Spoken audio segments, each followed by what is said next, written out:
today's video, I'm going to teach you how to zoom and change views in Google Slides.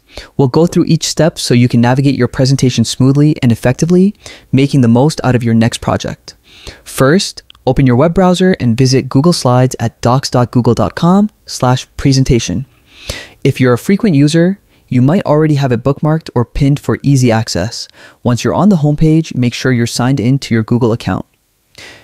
If you're on a shared device, you may need to switch accounts to access your presentations. From the homepage, you can either choose a blank presentation or select a template that fits your needs. Templates provide a professional, visually appealing layout, giving you a head start, while starting blank allows you to fully customize your slides from scratch. Once your presentation is open, the next step is to explore the view options. Look at the top menu bar and click on View. A drop-down menu will appear with several options to adjust how you see your slides. Zooming in or out can enhance your editing experience, helping you focus on details or see the bigger picture.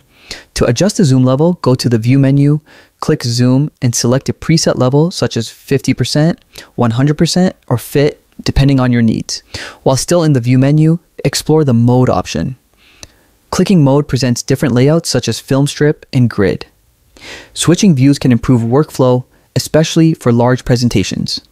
Filmstrip view displays slides vertically along the left side, while grid view arranges them in a tile-like format, making it easier to quickly scan through all slides. Remember, Google Slides saves your work automatically, so you can experiment with zoom levels and view settings without worrying about losing changes.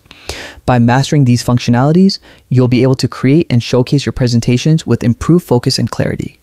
If you have questions or need further assistance, leave a comment below. Don't forget to like, share, and subscribe for more helpful tutorials. Thanks for watching and happy presenting.